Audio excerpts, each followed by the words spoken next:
I am doing a ballet section today, and I'm calling this one Watching Suzanne Farrell Dance.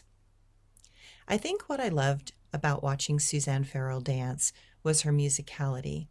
The music seemed to take her over, and I think Balanchine knew that was that about her. It was as if the music was the puppeteer, and it pulled the strings that inspired her dance.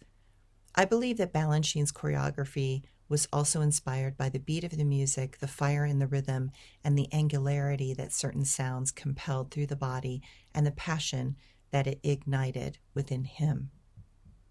Balanchine saw dancers as the tool to make music alive. He was less interested in the personality of the dancer, but the personality that came out when the dancer felt into the music and allowed the choreography to take him or her over. Balanchine saw dancers as the extension of the music, and he saw his choreography as the link between the dancers and that music. Balanchine ballets to some were lacking emotion or character, but that just meant that such an observer was not seeing or feeling how Balanchine wanted the body to tell the story of the music, not the face. He wanted the body to express a type of detachment and a type of detached emotionality that created a tone and a flow within the form of physical existence. His style was considered very modern, but I saw it as a critical step to lift up ballet from the slapstick caricature of some ballet performances from the classical past, and instead lift it out of the mundane and into a type of higher awareness. What I loved about Balanchine ballets was that in his work, the body told the story of the music, whereas classically in ballet, the music told the emotional story of a character. For hundreds of years, music was composed specifically for certain ballets and certain stories. They were tailored to fit into the choreography that would best describe that ballet's storyline.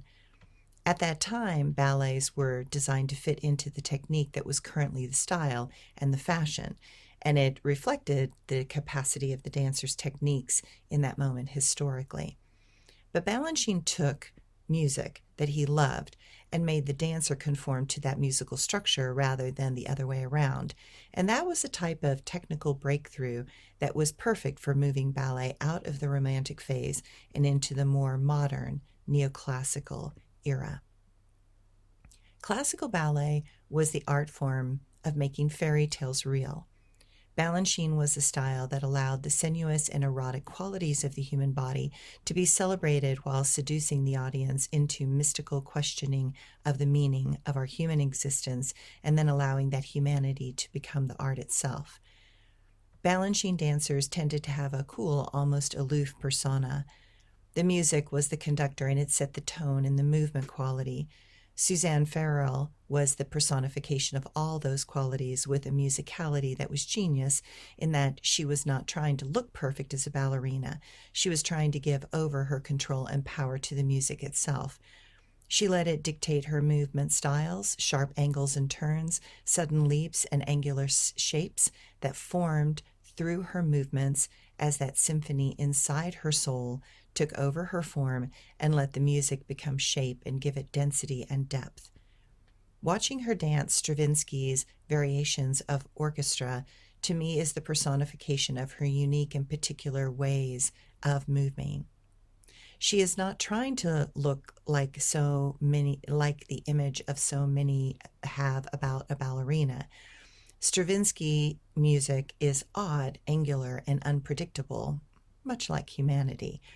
She danced this role with an ability to be quirky and to reflect the chaos of the sounds and to allow something of the mind of Stravinsky to take shape, not just sound.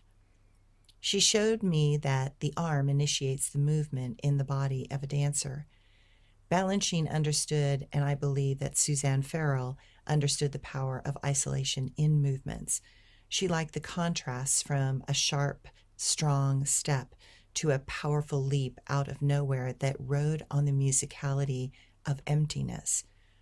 She understood that while the older ballets tried to disguise the difficulty of certain motions, often the works of Balanchine exaggerate the strain and the stresses of certain positions and how one wanted to get into them and out of them.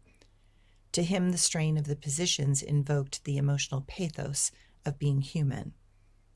Balanchine loved to play with the concepts of what or who initiates the movement, and he loved to play with that quality and bounce it back and forth between dancers and between the corps de ballet and the principals. Suzanne Farrell showed me that while the music is a map, the choreography made that into a topographical map, but it was the dancer that gave that map the ability to become real and show us the scenery inside the environment and space. That dancer shows us how it feels to breathe that elusive air and wander in the landscape of sounds as they become creation. Suzanne Farrell wanted to make the music interesting for the dancer, not just herself, but in doing it that way, there is a great fulfillment as the body learns to twist and turn in unusual ways. This stretches the tools of classical technique, and this gave her the expression of shapes that up to that point had not been explored or expressed. Suzanne Farrell's movements expressed a joyous explosion that was life and music as it honed itself to become art. Thanks, everyone.